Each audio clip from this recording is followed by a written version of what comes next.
Hello students, today I will be starting with the new subject in the NEET series, zoology, and in zoology I will be discussing with the biomolecules. Let's begin. Life is relationship among molecule. It is not a property of molecule. What do you mean by this? Yes, I am discussing with the biomolecules, the molecules, the chemical compounds that are present inside our body. The cells, the tissues and complete organism, it is built up with this biomolecules. Not only human, each and every living organism present on the earth's surface, they are made up of these biomolecules. These biomolecules, they will be interacting and conducting different type of reactions. Because of this continuous reactions, we call that the cytoplasm or the protoplasm as a living content. So how do you say that the protoplasm or the cytoplasm it is living, children? The best evidence is that there are many living reactions that are taking place inside the cell cytoplasm, and hence we call it as a living component of the cell. Then what type of biomolecules are seen in the case of the living organisms? We have different type of biomolecules, like we have nucleic acids, we have proteins, we have DNA. All these different type of biomolecules constitute the cell cytoplasmic organelles as well as the living organism, the complete living system. So these are some kind of biomolecules that are present inside the living system. So how do you obtain these biomolecules? How these are produced inside our body? Yes, certain kind of biomolecule part of our diet. So we mainly consume the food which are mainly having all these components. Some of the components which are not present in our food, they will be again produced inside our body. Okay? And completely these biomolecules will form the living system in the case of the living organism. The study of the biomolecules in biology, it is known as biochemistry. Biochemistry deals with three major aspects of the biomolecules. What are the three major aspects of biomolecules? One, we have the nature of the chemical molecules present inside the living system. So what is the first thing, children? They will be considering the nature of the biomolecules. Nature means it is the structure as well as the function. Okay? The chemical molecules present inside the cells, or you can say inside the living system, they will undergo continuous reactions, and whenever the reactions are taking place, they will be transforming from one form to the other form. So all these kind of transformation, the changes that are taking place in this biomolecules will be studied in biochemistry. And what is the third aspect? Thirdly, we have energy associated with the transformation. So whenever this changes, whenever there are changes that are taking place inside the living system in these biomolecules, what will happen, children? We all know the chemical compounds, they will carry energy. The energy will be present inside their bonds. We have ionic bonds, covalent, non-covalent, different type of bonds are present, and each and every bond, they will be storing certain amount of energy. And when there is transformation from one form to the other form, what will happen? Their bond formation or the bonds will be rearranged, the molecules will be transformed, and energy changes will be taking place. So this is the third most important aspect that is also being considered in the study of biochemistry. Okay, so here the biochemistry, it mainly deals with three major aspects. What are the three major aspects of biomolecules? The first one being, it is nature of biomolecule, the structure as well as the function of the biomolecules will be studied. And secondly, we have the transformational changes that are taking place inside the biomolecule, the changes, the different changes of the chemical molecules. And thirdly, we have the energy associated with this transformation. Whenever there is transformation, there will be change in energy. The branch of biochemistry, for the same reason, it is variously named as biological chemistry or chemical biology. So these are the various names given for the biochemistry. So if you learn these compounds in the case of chemistry, then we will be defining them in the other way, right? So if you say, simply if I say glucose, the biologist will say the glucose is a carbohydrate or a sugar. And the chemist, he will be describing it as a polyhydroxy hydroxyaldehyde. Okay, so mainly in the chemistry we will be learning the chemical structure, and in the case of biology more importantly will be concerning with the function as well as the structure. Yes, we do study the structures, but mainly we are considering with the function of that biomolecule. So based upon that the classification will be given.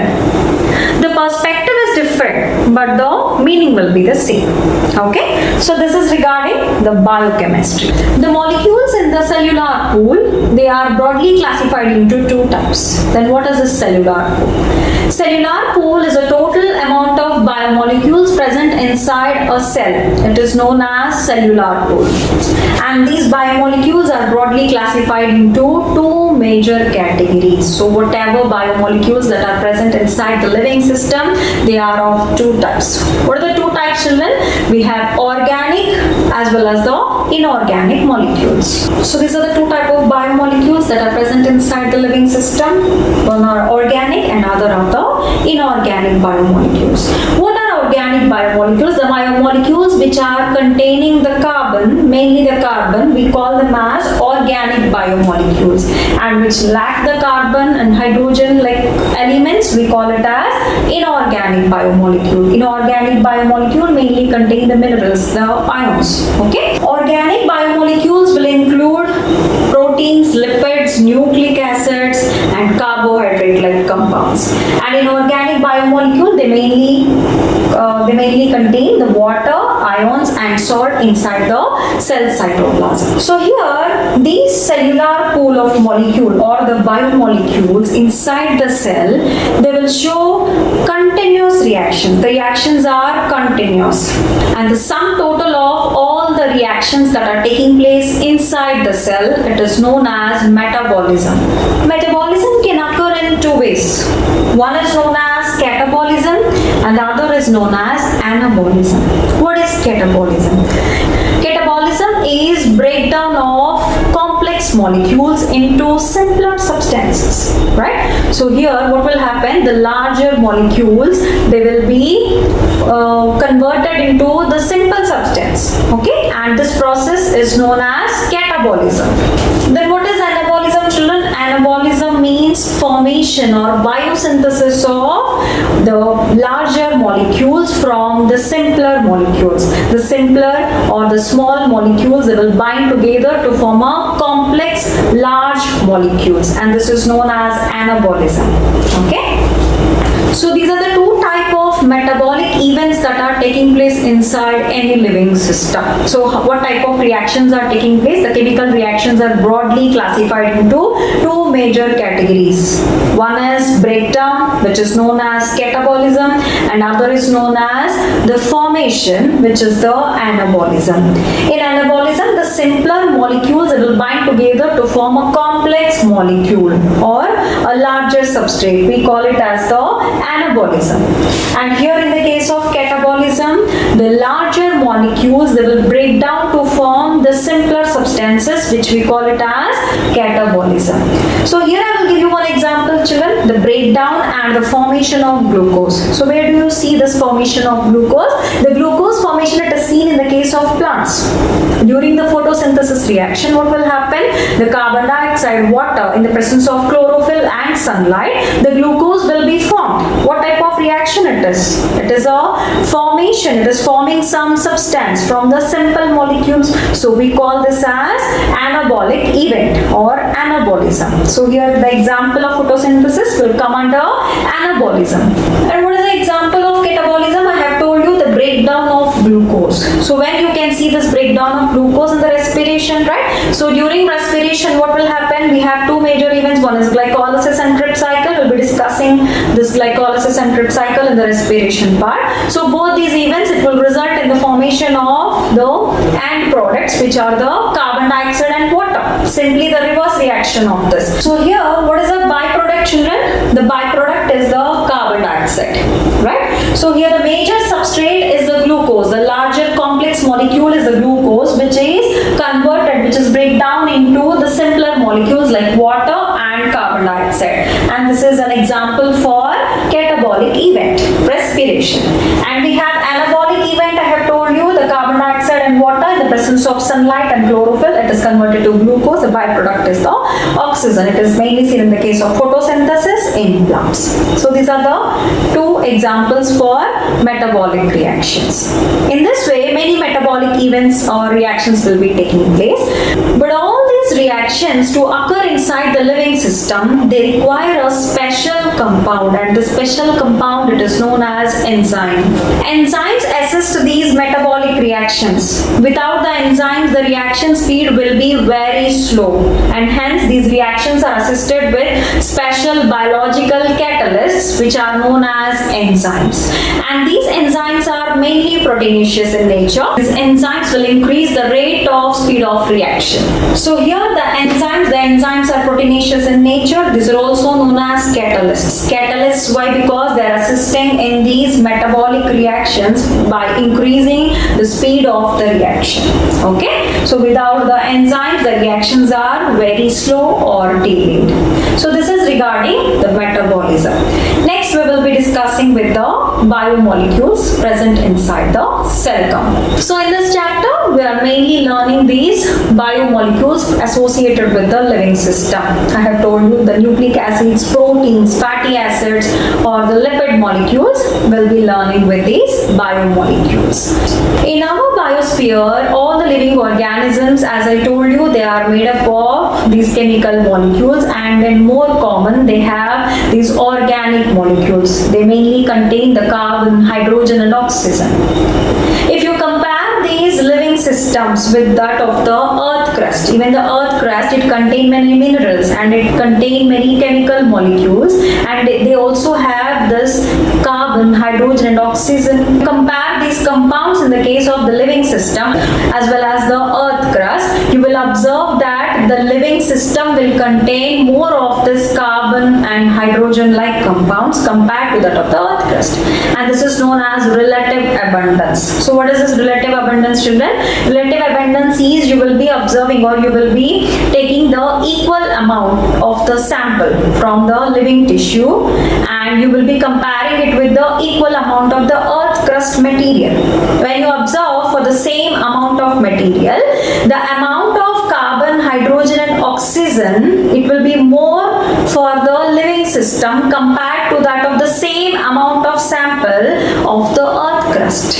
If you want to observe the comparison chart, it is given in the NCERT book, page number 143, 9.1 and 9.2. So for any living sample, we have numerous biomolecules. So how do you study these biomolecules?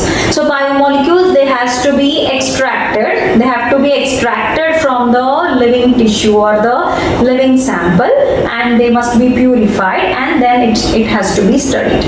So how this procedure it is done, that we will discuss now. So for organic molecules, what you will do, children? You will take any tissue of your interest and you will be observing the type of biomolecules that are present inside that particular tissue.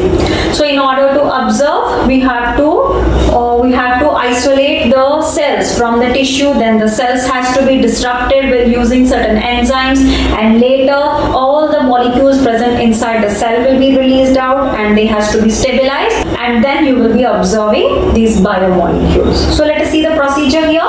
So first you will take a living tissue of your interest, and next what you will do, you will grind this living tissue using trichloroacetic acid, in short it is TCA. Not only trichloroacetic acid, we have different type of compounds like ethanol or ethers. Different type of compounds are used to extract different kind of molecules, and not only that, they also consider the type of tissue that has to be studied. Based upon the chemical nature of the tissue that has to be studied, we mainly select these solvents. Okay, so it can be a ether, ethanol, or trichloroacetic acid, and here I am discussing with the trichloroacetic acid as a solvent.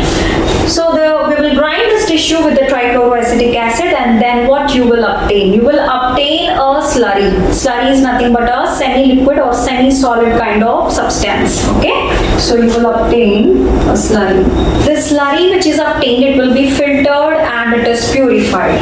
And after that, after purifying this particular compound, we will be taking this compounds to the study. So after purification, this particular slurry, it will be observed observed for the chemical compounds.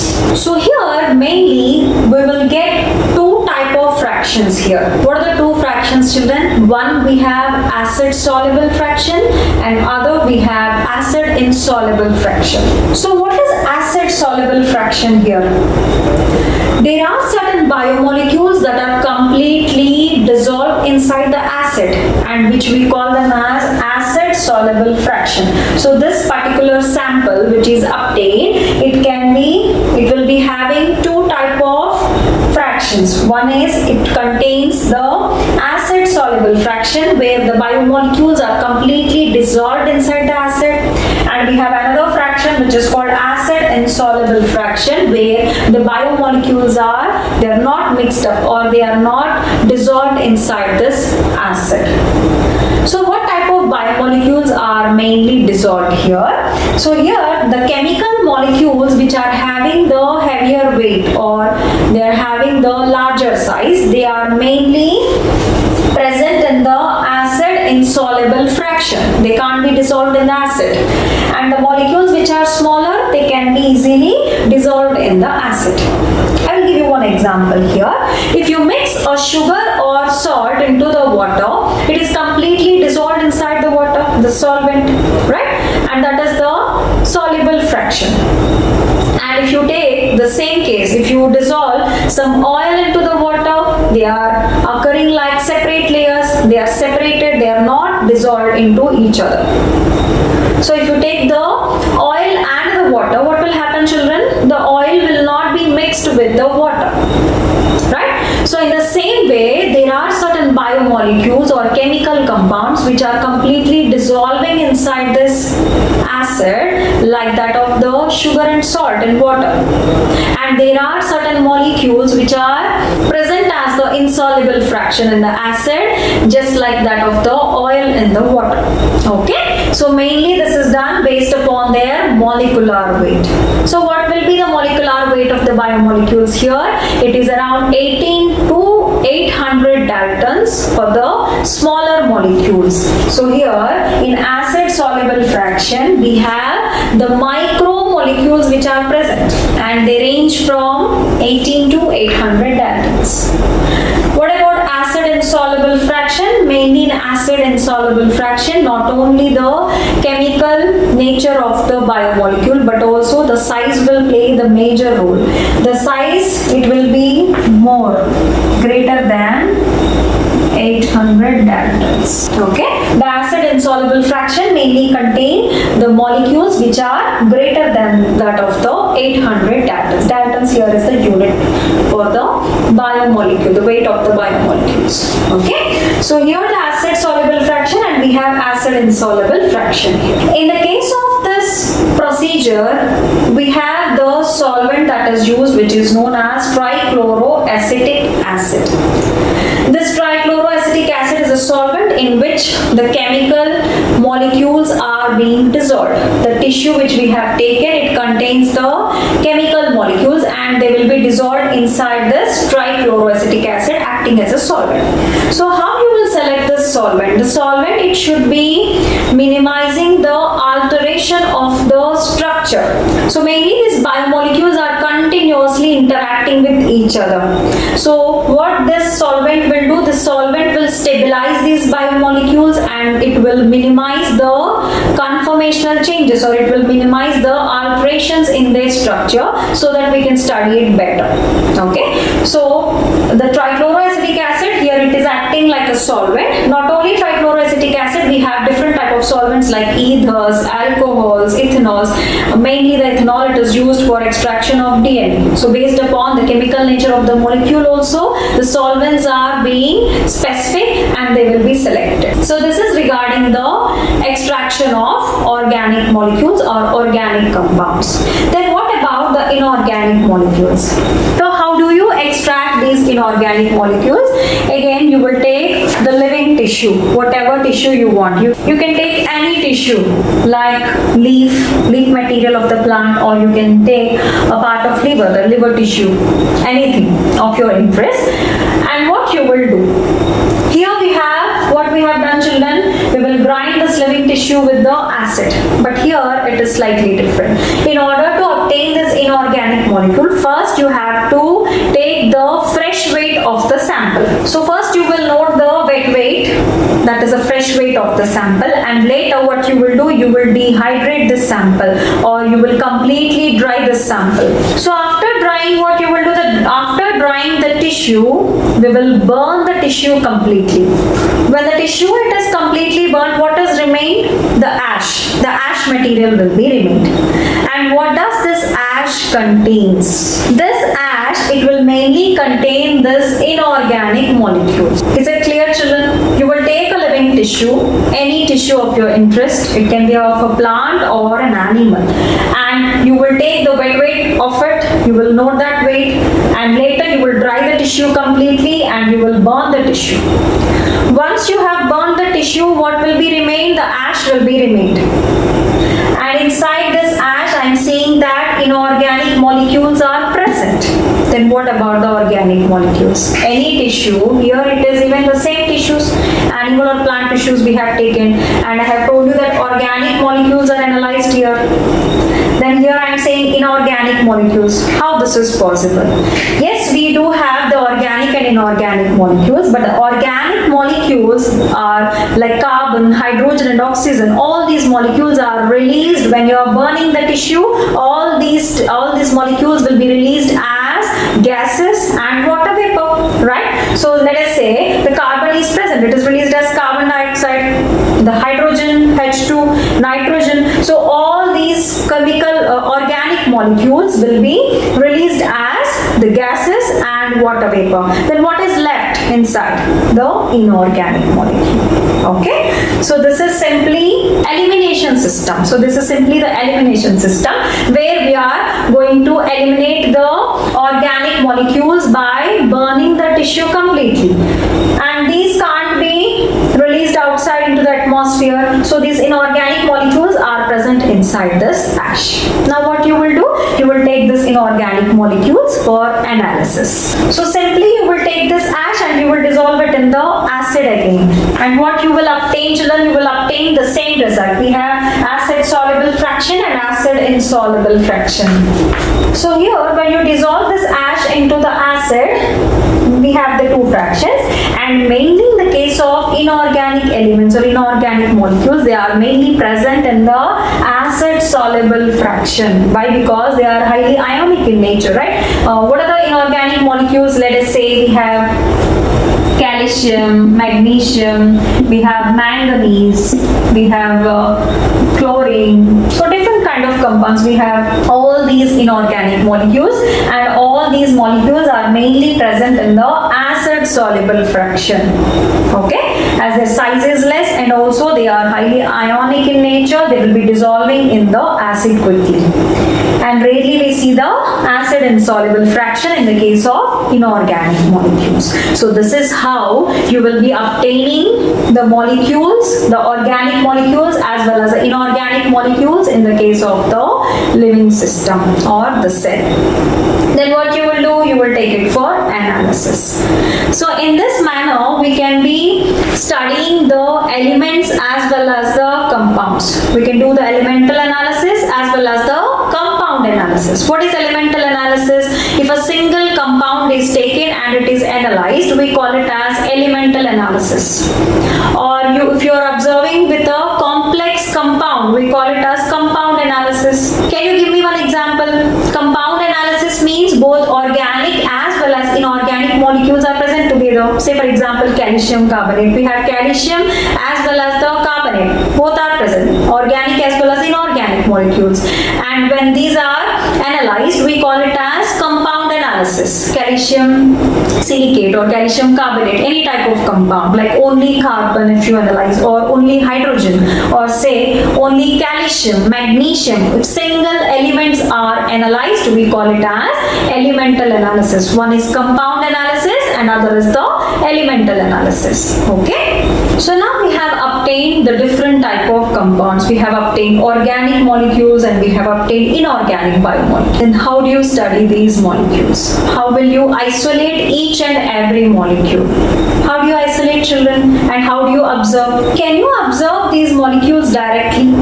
If there is a cell or a tissue, what you will do, children? You will prepare a homogenate, or the sample will be prepared and you will directly take that to the microscope and we will observe these cells under the microscope or organelles under the microscope. Then what about the chemical molecules? How do you know the chemical nature of the molecule?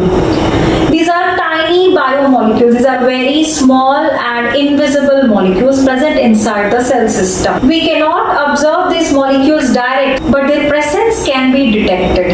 Each and every molecule will be having its own identity. Like alcohols. Why we call them as alcohols? Because of the side group. The side chain, it mainly contains the OH group. In the same way, the aldehydes having CHO group, and we have the carboxyl groups. If carboxyl groups are present, we call them as acids. Amine groups, NH2 group. So based upon the nature or the chemical structure, the molecules will be behaving differently. They will be performing different functions. So a chemical molecule requires another chemical molecule to show itself, to prove itself. Individually, we cannot detect the chemical molecules. If you isolate a chemical molecule, we require another molecule to prove the presence of this chemical molecule.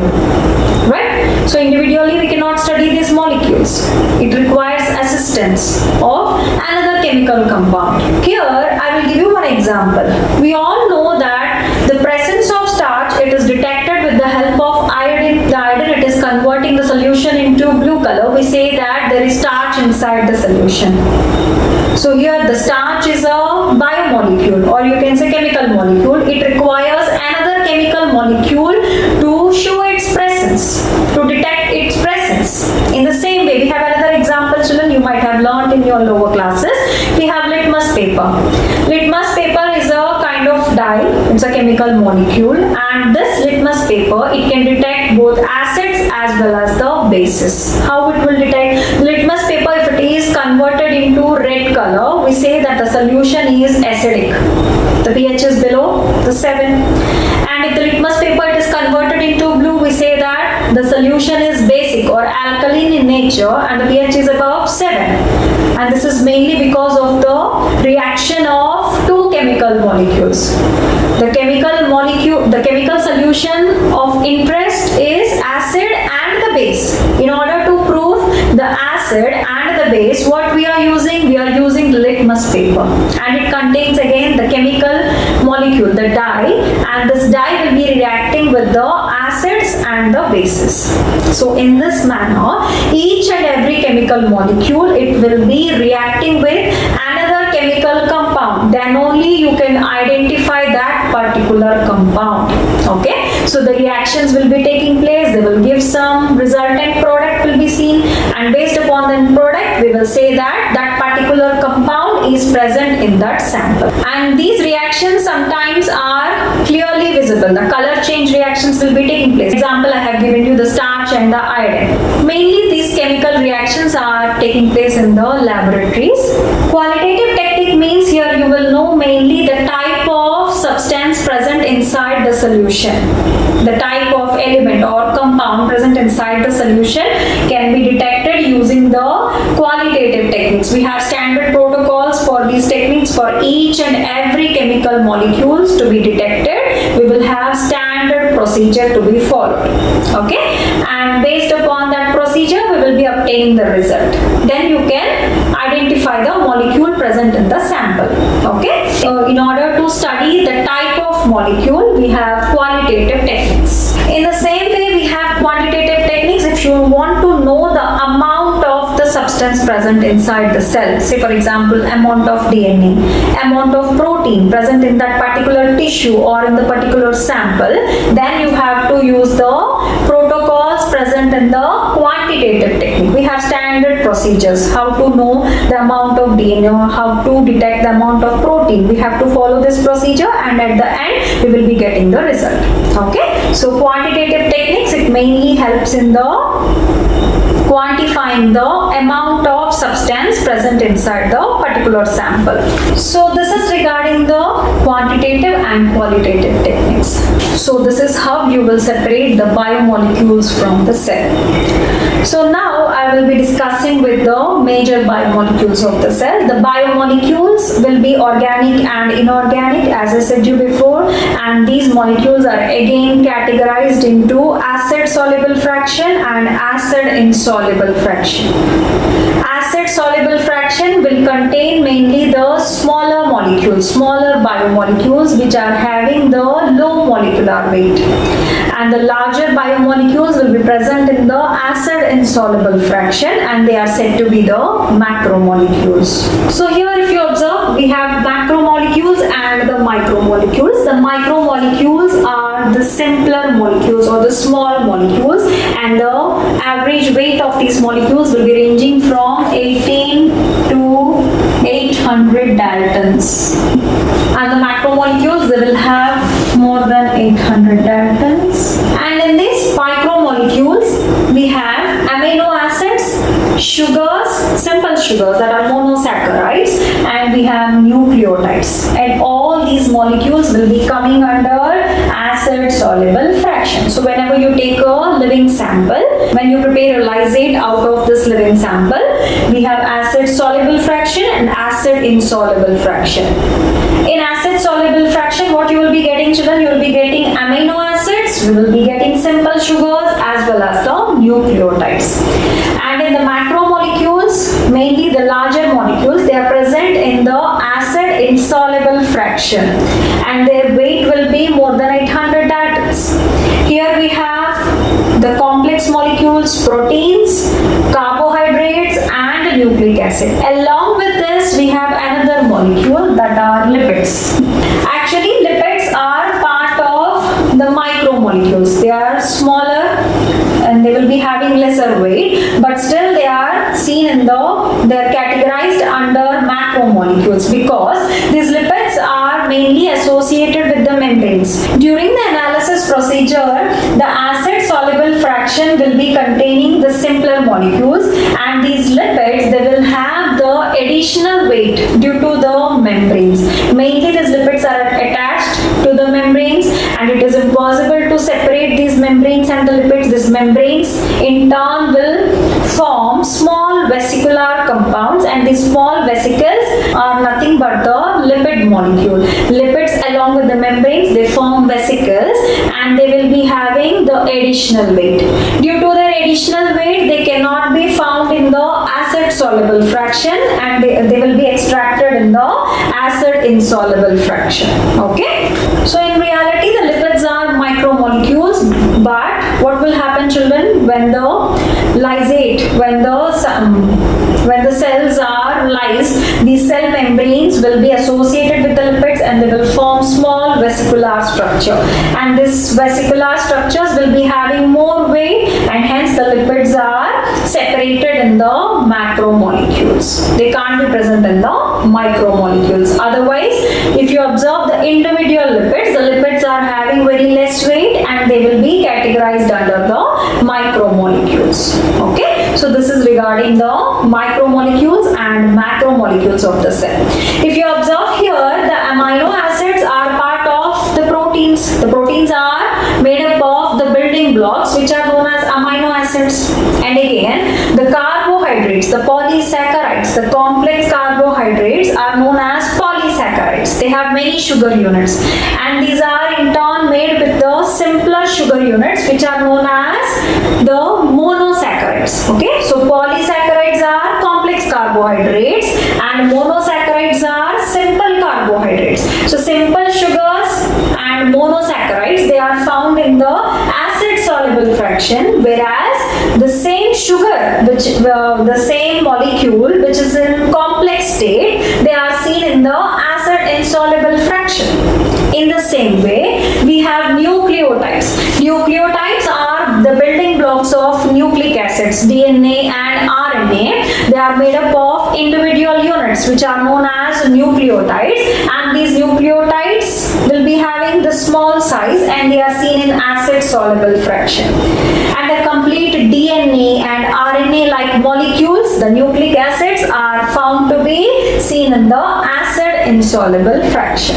Okay, is it clear? So this is regarding the micromolecules and macromolecules of the cell. In the next lecture, I will be starting with the first important biomolecule, that is carbohydrate.